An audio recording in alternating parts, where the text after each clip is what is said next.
आजकल क्या हो रहा है? बस आजकल नए प्रोजेक्ट्स हैं, कुछ उन पे काम चल रहा है। तो मुझे बताएं, उमैर अवान लोग जानते हैं सिंगर है, लोग जानते हैं हिप हॉप म्यूजिक बनाता है, लोग जानते हैं कि उसकी videos out of the box होती हैं, उसकी प्रोडक्शन क्वालिटी, उसका म्यूजिक, उसका सब कुछ बहुत आला होता है। लेकिन एक्चुअल में उमैर अवान कौन है, कहाँ से आया है, इस तरीके से कैसे म्यूजिक इंडस्ट्री में नाम बना लिया? बेसिकली तो मैं कश्मीर से ताल्लुक़ रखता हूँ और ड्यू टू माय वर्क जो है मैं इस्लामाबाद में रह रहा हूँ, हम्म। क्योंकि पाकिस्तान के डिफरेंट शहरों में जाके काम करना उसके लिए मेरे ख्याल से सूटेबल सिटी इस्लामाबाद है। तो आप जिस इलाके से बिलोंग करते हैं, कश्मीर, कश्मीर किस जगह से हैं? कश्मीर जो मेरा इलाका है उसका नाम है मुजफ्फराबाद बेसिकली। अच्छा। इतना आप ये नहीं कह सकते कि वेल डेवलप होगा या इस्लामाबाद से नहीं, तो, मुजफ्फराबाद काफ़ी well developed city, capital of Kashmir हम कह लेकिन सकते हैं। एज कम्पेयर टू इस्लामाबाद या पाकिस्तान के बड़े शहरों से उस तरह का नहीं है। वहाँ से यहाँ पर मूव करना और अपने कैरियर को परस्यू करना, क्या हाँ वहाँ पर ये अपॉर्चुनिटीज़ थी या आप बेहतर अपॉर्चुनिटी के लिए यहाँ पर आए थे? जी बिल्कुल, अगर म्यूज़िक कैरियर की बात की जाए तो मुझे नहीं लगता कि कश्मीर में ऐसा कोई प्लेटफॉर्म था या ऐसा कोई अपॉर्चुनिटी थी जो आर्टिस्ट को प्रमोट कर सके, आर्टिस्ट को इस लेवल तक लेके आ सके। हम्म। तो उसके लिए मुझे मेरे ख्याल से मेरा शहर छोड़ना लाजमी था। तो सिंगिंग की तरफ कैसे आना हुआ? मतलब बचपन में होता है कि यार ये बच्चा गाता अच्छा है तो चलो ठीक है सिंगर बन जाएगा, ये बच्चा जो है ना भागता अच्छा है, इसको फौज में भर्ती कर दो। आपको ख्याल कब आया कि सिंगिंग की तरफ जाना है मुझे? बेसिकली मैं मेडिकल स्टूडेंट था। अच्छा। मेडिकल स्टूडेंट था और थर्ड सेमेस्टर से आई लेफ्ट माय स्टडीज़ और फिर अच्छा। मैं अपनी स्टडीज़ छोड़ के, इवन कि अपना घर भी छोड़ के, अपने इस म्यूज़िक कैरियर के लिए मैं इस्लामाबाद मूव हो गया। मतलब मेडिकल के तो बहुत लायक फाइक स्टूडेंट्स होते हैं, बहुत ज़्यादा पढ़ाकू होते हैं, मतलब आप बहुत बुक वर्म टाइप के थे? हाँ, नहीं इतना ज़्यादा भी नहीं पढ़ाकू, इतना लायक भी नहीं था, लेकिन ये कि टाइम दिया मैंने अपनी स्टडीज़ को और फिर मैं स्टडीज़ मुझे छोड़नी पड़ी, क्योंकि तब इंसान का माइंड बन जाता है कि वो जब उसका इंटरेस्ट नहीं है हाँ। स्टडीज़ में, वो कुछ और करना चाहता है, तो डेफिनेटली मुझे स्टडी छोड़नी पड़ी। उमैर, मुझे ये बताएं, मेडिकल से पहले की बात करते हैं, जब आप कॉलेज लाइफ में थे या स्कूल लाइफ में थे, क्या तब भी स्कूल में कोई कंपटीशन होता था तो मैडम हाथ पकड़ के उमैर का ले जाती थी स्टेज पर, उमैर गाना बहुत अच्छा गाता है, गाना गाए, मिली नगमा गाए, क्या ऐसा होता था? नहीं, बिल्कुल ऐसा कुछ भी नहीं था। उस टाइम तक किसी को मालूम नहीं था कि उमैर सिंगिंग करता है? नहीं, अच्छा। तो फिर मेडिकल में आए, मेडिकल में आकर 3 सेमेस्टर पढ़े भी? पढ़े भी, बस वो घर वालों का प्रेशर, घर वालों की ख्वाहिश कि यार बच्चा जो है वो डॉक्टर बने। तो फिर कैसे छोड़ा? घर वालों को कैसे कन्विंस किया कि मैं सिंगिंग की तरफ जाना चाहता हूँ? कैसे हुआ ऐसे? एक्चुअली हुआ ये कि मैं ऑब्वियसली थर्ड सेमेस्टर चल रहा था, हाँ। तो अचानक से मेरा माइंड बना कि मुझे कोशिश करनी चाहिए, क्योंकि वहाँ पे तो ऐसा कुछ भी नहीं था। फिर मुझे लगा कि मुझे यहाँ से बाहर निकलना है, हाँ। तो वहाँ से अगर बाहर निकलते हैं तो हमारे सामने इस्लामाबाद है। ठीक है। तो बस मेरे माइंड में वो चीज़ सेट होती गई और मैं कह लो कि सब कुछ छोड़ के मुझे आना पड़ा और मैं सब छोड़ के आ गया। मतलब सारी कश्तियां जलाकर उमैर अवान इस्लामाबाद आ गया। जी। फिर क्या, किस तरीके से, मतलब कैसे सफ़र का आगाज़ किया? उससे पहले आप कहते हैं किसी को आइडिया भी नहीं था कि उमैर जो है वो एक सिंगिंग का शौक रखता है, सिंगिंग करता है। बिल्कुल, एक्चुअली ऐसा था कि मैं आ तो गया, लेकिन मुझे पता नहीं था कहाँ जाना है, क्या करना है, कहाँ से सीखना है। उस वक़्त तो मुझे इतना ख़ास गाना भी कह लो कि नहीं आता था, या अच्छा। बिल्कुल इतना आइडिया नहीं था कि किस तरह गाना है क्या। बस माइंड पे एक जुनून सवार था कि यार मुझे सिंगर बनना है। तो कैसे इतना बड़ा रिस्क ले लिया कि यार नहीं बस अब इस तरफ जाना है? पॉसिबिलिटी थी ना एक, आप कह लें कि यार ना भी कामयाब होता तो फिर क्या होता? मेरे ख़्याल से जब इंसान किसी चीज़ को बहुत ज़्यादा सोचना शुरू करता है, जब वो बहुत पीक लेवल पे चला जाता है उसकी थिंकिंग एक चीज़ को लेके, तो फिर वो चीज़ उसे उस चीज़ के करीब ले जाती है, जहाँ तक मेरा ख्याल है। वो शाहरुख खान का डायलॉग है ना कि अगर आप किसी चीज़ को चाहते तो सारी दुनिया उसको आपसे मिलाने की उसमें लग जाती है। बिल्कुल, लेकिन ये अगर रियलिटी में देखा जाए तो आपकी एफर्ट मैटर करती है यहाँ पे। अच्छा, आप इस्लामाबाद आ गए, इस्लामाबाद घर वालों से नाराज़ होकर आए? बिल्कुल, नहीं घर वालों को तो पता ही नहीं चला। पहले उनकी तरफ से आप मेडिकल कॉलेज में थे? हाँ, मैं कॉलेज में हूँ और मैं पढ़ रहा हूँ और किसी को पता नहीं था। तो फिर यहाँ पर आकर किस तरह पैसे कहाँ से आए, रहे कहाँ पर, सीखा कहाँ से, किस तरह हुआ सब कुछ? एक्चुअली जब मैं यहाँ पर आया लाइक लोकल बस के थ्रू मैंने ट्रैवल किया और मैं इस्लामाबाद में आया और मैंने उतर गया मैं वहाँ से। हाँ। अब लाइक मोबाइल भी नहीं था पास, कुछ भी कोई कांटेक्ट नहीं था। और कुछ ये भी कब नहीं की था। बात है? 2015 में। अच्छा। हाँ। तो लाइक फिर ये हुआ कि वहाँ पे चलते फिरते घूमते फिरते मुझे एक बंदा मिला। उसको मैंने बोला इस तरह यार मुझे कोई बंदा बताओ जो म्यूज़िक सिखाता हो। वो मुझे लेके एक मैरिज हॉल था, रोज़ मैरिज हॉल, आज भी बड़ा मशहूर है हाँ। रावलपिंडी सदर में। वो मुझे वहाँ ले गया अच्छा। और वहाँ उसने मुझे बोल दिया कि अब तब तक जब तक कोई मिलता नहीं है हम हाँ। यहाँ पे लाइक एज अ वेटर हम काम करते हैं। अच्छा। तो वो भी वहाँ पे काम करता था, वो मुझे अपने साथ वहाँ ले गया। तो मैं बस वहाँ पे जब काम मैंने देखा कि यार उसने मुझे बताया कि डिशेस वॉश करनी है। हाँ। तो जब मैंने लाइक उस रूम में मैं गया जो किचन था, मैंने देखा कि यार कोई कम से कम भी 8-10 हज़ार प्लेट्स हैं जो पड़ी हुई हैं और गंदी हैं और मैंने धोनी है। तो एक दफ़ा मैंने प्लेट्स को देखा, एक दफ़ा मुझे लगा कि शायद मुझे यहाँ से भाग जाना चाहिए, लेकिन ये कि मुझे फिर दिल माना तो मैंने स्टार्ट कर दिया उसको। और वो कितने पैसे मिलते थे? वो उस टाइम 2015 में लाइक डे के हिसाब से आपको लाइक 900 रुपीज़ मिलते थे। मतलब एक प्लेट, 1 रुपए की एक प्लेट तकरीबन, एक रफली हाँ। एस्टिमेट लगाया जाए तो 900 रुपीज़ मिलते थे उस टाइम। तो मैंने 3 मंथ्स वहाँ पे मैंने एज अ वेटर काम किया। ओह। और वो जिस दिन काम नहीं होता था तो नहीं होता? नहीं, वहाँ पे तो डेफिनेटली शादियाँ होती थी डेली और डेली फंक्शंस होते थे, डेली ही वहाँ पे ऐसा होता था।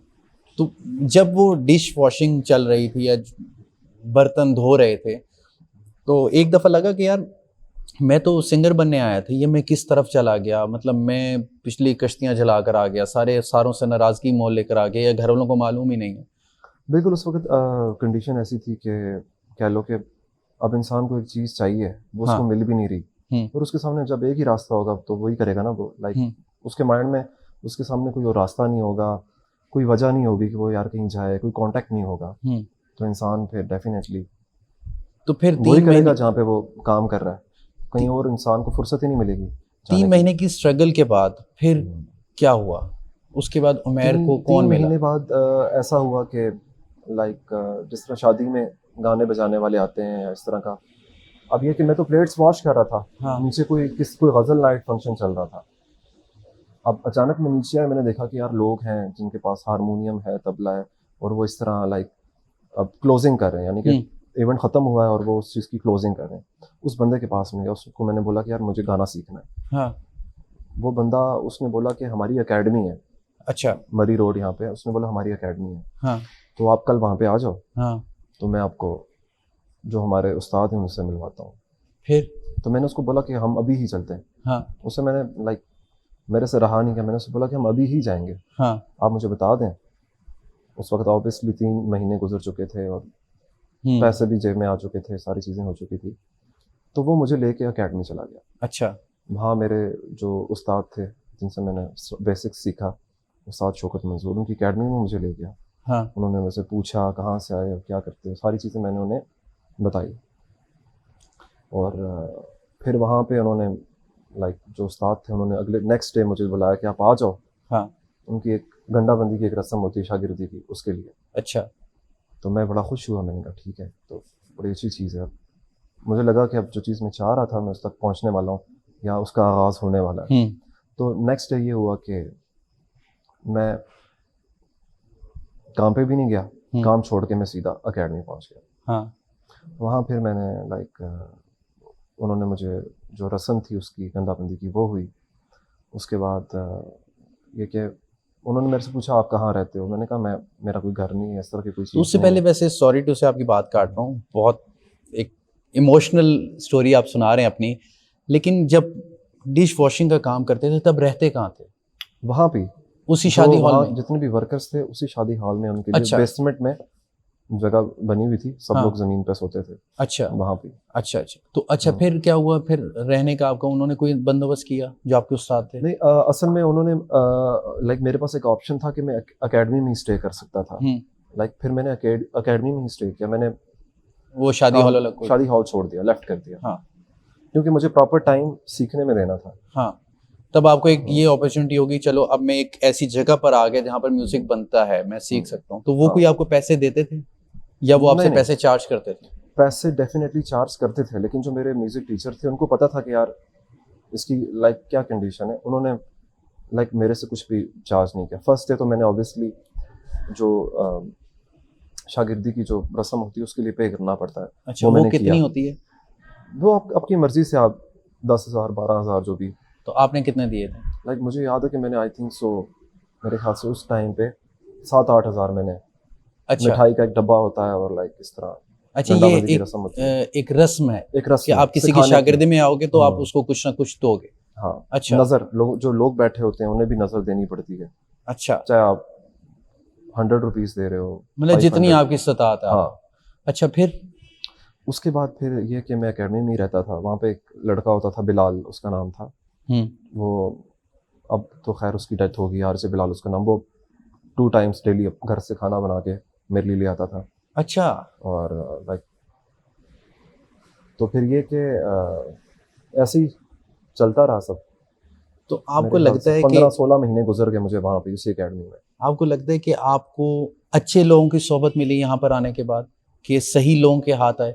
हाँ, जो जैसा चीज़ें मैं सोचता था, खुदा से जिस तरह मैं मांगता था, वो चीज़ें बस उसी तरह के लोग मुझे मिलते थे। उसी तरह की उससे जुड़े, यानी कि मेरे काम से जुड़े लोग मुझे मिलना शुरू हो गए थे। मंजिलें आसान होती गई। हाँ, बस उस एकेडमी में जाने के बाद हम्म। कह लो कि मुझे मेरे से रिलेटेड लोग मिलना शुरू हो गए थे। अच्छा, पहला गाना आपने जब रिकॉर्ड करवाया वो उसी जगह करवाया? हाँ जी, बिल्कुल। पहला गाना मैंने रिकॉर्ड करवाया, तकरीबन 15-16 महीने मैंने म्यूज़िक को प्रॉपर समझा, सीखा। इतना सीखा कि मैं लाइक एक शो करने के काबिल हो चुका था अच्छा 15-16 महीने में। अच्छा। तो फिर मैंने पहला गाना मेरा था तेरी यादें, हाँ, वो रिकॉर्ड करवाया था। तो उस टाइम क्या फीलिंग्स थी? अब इस टाइम तक घर वालों को मालूम हो गया था कि आप हाँ, घर वालों से कह लो कि मेरा कॉन्टैक्ट स्टार्ट हो गया था। हाँ। बात करना मैंने शुरू किया। नया-नया मैंने मोबाइल लिया था वहाँ पे, लाइक जो कह लो कि बटन्स वाला फ़ोन बटन उस टिक टाइम। टिक वाला? हाँ, नोकिया। हाँ वो मैंने ले लिया था। कॉन्टैक्ट मेरा मैसेज पे, डर के मारे तो पहले मैंने कॉल भी नहीं की, मैसेज पे बातचीत होना शुरू हुई थी अम्मी से। हाँ। तो उनको पता था कि यार ये ठीक है अब कैसे। फिर मैंने सारी सिचुएशन उन्हें बताई, क्या हुआ किस तरह। उन्होंने मुझे बोला घर आ जाओ, हाँ। लेकिन मैंने उनको बोला कि मैं अभी घर नहीं आऊँगा, अच्छा। मुझे अभी टाइम लगेगा।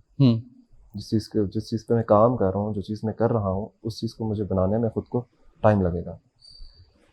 तो फिर जब पहला गाना रिकॉर्ड हो गया और फिर एक इंस्ट्रूमेंट के साथ बंदा जब अपनी आवाज़ सुनता है एक प्रॉपर स्टूडियो में रिकॉर्ड, उस टाइम फीलिंग्स क्या थी उमैर की? डेफिनेटली अब मेरा तो ख्वाब था।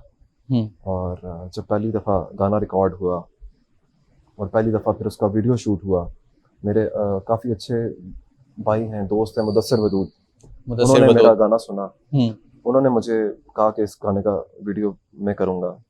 काफ़ी लाइक उनसे ताल्लुक़ भी मेरा काफ़ी अच्छा रहा। हाँ।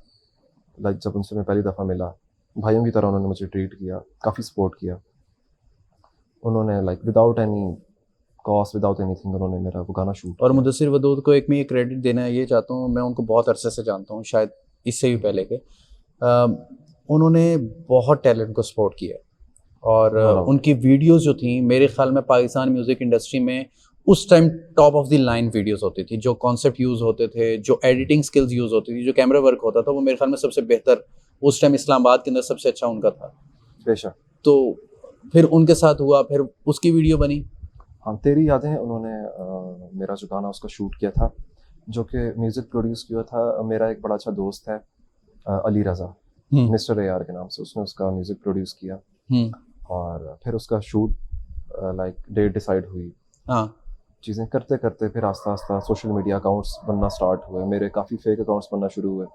फर्स्ट टाइम मुझे याद है कि मैंने अपना एक शूट करवाया था, तो मेरी फ़ोटो बहुत ज़्यादा वायरल हुई थी। जब मैं देखता था लड़के लड़कियां मेरी फ़ोटोज़ यूज़ कर रहे होते थे अपनी आईडीज़ पे, तो फिर मैंने भी अपने लाइक अकाउंट बनाया वहाँ पे और मैंने लाइक अच्छा, मैं आपका गाना सुन रहा था जब ये फिरोज़ खान के साथ जो आपका हुआ, तो मुझे तो ऐसे लगा जैसे दोनों भाई हैं, छोटा भाई आप हैं और बड़ा भाई फिरोज़ खान है। क्या ये आपको भी लगता है और लोग भी कहते हैं क्या ऐसा? हाँ बिल्कुल, अक्सर अब कभी भी मैं कहीं जाता हूँ तो अक्सर कभी तो मुझे लोग लाइक फिरोज खान ही समझ रहे होते हैं। एग्जैक्टली। हाँ, इसी तरह मैं जा रहा था दुबई, मेरी फ्लाइट थी, पीछे से एक लड़की भागती भागती आई और मुझे कहती है सर आपके ड्रामास में देखती हूँ। मैंने कहा जो आप समझ रहे हो मैं वो नहीं हूँ। मैंने उससे कहा कि जो आप समझ रहे हो मैं वो नहीं हूँ। कहती नहीं नहीं सर, आप मुझे पता है कि आप उस चीज़ को छुपा रहे हैं, वो कि शायद लोग समझ आपको रहे हो आप पहचाने। प्रिटेंड करेंगे मैं फिरोज खान हाँ, हूँ। मैंने कहा जो आप समझ रहे हो मैं वो नहीं हूँ, हाँ लेकिन मैं उसी फील्ड से रिलेटेड हूँ। हाँ मैं वो नहीं नहीं, आपके ड्रामास मैंने देखे हैं, मैं रात को ही आपका ड्रामा देख रही। लड़की एक आई मेरे पास दुबई एयरपोर्ट पे, हाँ। तो लाइक उससे मैंने कहा कि मैं जो आप समझ रही हो मैं वो नहीं हूँ। हम्म। नहीं नहीं, आपकी तो आवाज़ भी वैसी है। उसने बोला आपकी आवाज़ भी वैसी है। तो मेरी आवाज़ भी थोड़ी भारी है और फिरोज भाई की भी, तो लाइक शायद उसको फिर और ज़्यादा डाउट हुआ। हाँ डाउट हुआ, तो वो मेरे पीछे पीछे। अरे फैन मूवमेंट्स के ऊपर इसके बाद आएंगे। म्यूजिक वीडियोस बनने लग गई, उमैर अवान को लोग एक एक करके जान पहचान उसकी बढ़ गई, लोग जानने लग गए, ट्रैक्स चलने लगे, एक के बाद एक हिट दिया। क्या आपके माइंड में सक्सेस क्या है? हाँ, किसी भी काम में अगर कामयाबी की बात की जाए तो कामयाबी की ऐसी चीज़ है, इंसान को जितनी ज़्यादा मिकदार में मिल जाए इंसान चाहेगा कि मैं और कामयाबी इसमें हासिल हूँ। कि इंसान जितना मर्जी कामयाब हो जाए लेकिन इंसान का दिल नहीं भरता कामयाबी से। इंसान चाहेगा, जितने भी हमारे स्टार्स हैं, सेलिब्रिटीज़ हैं, जितने लोगों को भी देख लो, वो जितना भी कामयाब हुए हैं लेकिन उन्होंने अपने काम को नहीं छोड़ा है। दिन ब दिन उन्होंने और ज़्यादा काम किया है कि उनको और ज़्यादा कामयाबी मिले। अच्छा, कभी भी दिल नहीं भरता इंसान का। सक्सेस मिलना आसान है, सक्सेस को संभालना मुश्किल है, क्या आप इस चीज़ को मानते हैं? जी, मिलना आसान नहीं है, मिलना भी मुश्किल है और संभालना भी मुश्किल है। चले, लेकिन कुछ लोग ऐसे होते हैं जिन्हें बगैर मेहनत के कामयाबी मिल जाती है। मेरा अगला क्वेश्चन यही था कि अब एक्टिंग हो गई या और फील्ड हो गई, उसमें नेपोटिज्म बहुत है कि यार मेरे अगर वालिद साहब सिंगर हैं तो मुझे कहीं ना कहीं अच्छा चांस मिल सकता है किसी फिल्म में, किसी ड्रामे के ओएसटी में। लेकिन एक जिसका बैकग्राउंड में किसी फैमिली मेम्बर का दूर दूर तक म्यूजिक इंडस्ट्री से कोई ताल्लुक नहीं है, क्या उसको वही सपोर्ट मिलती है आपकी इंडस्ट्री में भी, या आप लोगों को एक्स्ट्रा एफर्ट करनी पड़ती है अगर आपको कोई बैकग्राउंड ऐसा नहीं है? मुझे नहीं लगता कि एक इंसान जिसके पास किसी किस्म की कोई सपोर्ट नहीं है, फाइनेंशियली सपोर्ट नहीं है, तो मुझे नहीं लगता कि वो इतनी जल्दी अपनी मंजिल तक पहुंच पाएगा। बजाय इसके जिसके लाइक जिसको अगर कोई किसी के लाइक माँ बाप में से कोई आर्टिस्ट है, कोई फैमिली में से कोई फैमिली सपोर्ट है, ऑब्वियसली वो ज़्यादा जल्दी तरक्की करेगा। आपको लगता है कि अगर उमैर अवान का फैमिली का कोई बंदा या फैमिली सपोर्ट या ऐसी कोई होती तो उमैर अवान आज जिस जगह पर है वो चंद साल पहले होता, ऐसा फील होता है आपको? अगर कुदरती तौर पे देखा जाए तो शायद मेरी किस्मत में ऐसे ही ऊपर आना लिखा था अल्लाह की तरफ से। और स्टेप बाय स्टेप मेरे ख्याल में जब इंसान सक्सेस की तरफ जाता है तो वो मेरे ख्याल में ज़्यादा देर तक उस पोजीशन पर रहता है। बेशक। अच्छा, अब आपने म्यूज़िक वीडियोस बनाई, आपने ये आइडियाज़ किसके होते हैं म्यूज़िक वीडियोस के? ये आपके होते हैं या आप गाना रिकॉर्ड करके एक डायरेक्टर प्रोड्यूसर हायर किया और कहा कि यार गाना बना दो? नहीं, हम गाना रिकॉर्ड करके अपना जो हमारा म्यूज़िक वीडियो के लिए जो हमारा पॉइंट ऑफ व्यू होता है वो हम शेयर करते हैं। फिर जो भी डायरेक्टर होता है वो प्रॉपर उस पर वर्किंग करता है, उसको उस आइडिया को मज़ीद पॉलिश करता है, देन फिर हम उस पर काम करते हैं। अच्छा, मुझे बताएं पाकिस्तान में एक एवरेज गाना, मतलब बहुत कोई आप आउट क्लास नहीं, ऑडियो सॉन्ग सिर्फ, रिकॉर्डिंग में कितना खर्चा आता है पाकिस्तान की? अगर इंडस्ट्री की बात की जाए, म्यूजिक इंडस्ट्री की, एक मतलब मैं गाना एक रिकॉर्ड करवाना चाहता हूँ तो उस पर कितना पैसा लग जाएगा? जहाँ तक बात है MP3 ऑडियो की, डिपेंड करता है कि आपको किस लेवल का ऑडियो चाहिए। जितना गुड़ डालो उतना मीठा वाली बात है। एक एवरेज क्या रेट है? डिफरेंट स्टूडियोज हैं, डिफरेंट स्टूडियोज के पास डिफरेंट मशीनरीज हैं जिन पे वो काम करते हैं, और जितनी वो अपडेटेड मशीनरी है उस हिसाब से उसके चार्जेस होंगे। अभी मिनिमम चार्जेस क्या चलते हैं वैसे? नॉर्मल मिनिमम कह लो कि आप 2 to 3 लाख मिनिमम चार्जेस, और अगर हाई चले जाएं तो फिर 15 to 20 लाख। अच्छा, ऐसा भी होता है कि आप मेरे स्टूडियो में आए और मैं आपसे ये एग्रीमेंट करूं कि आप हमारे साथ अगर हमसे वीडियो ऑडियो रिकॉर्ड करवाओगे, गाना MP3 बनवाओगे, तो हम आपके गाने को ट्रेंडिंग पे लेंगे, ऐसा भी होता है? नहीं, ऐसा कुछ नहीं। ये बड़े बड़े जो म्यूजिशियंस हैं कहते हैं कि हमारी इतनी मार्केटिंग है, हमारे जिसने भी गाया उसका टॉप ऑफ द लाइन गाना गया। ऐसा कुछ नहीं, वो तो हमारी अपनी एफर्ट है, हमारी अपनी ऊपर डिपेंड करता है कि हम उसकी कितनी पेड प्रमोशन करते हैं, कितनी हम अपने लिंक्स के थ्रू उसको प्रमोट करते हैं। अच्छा।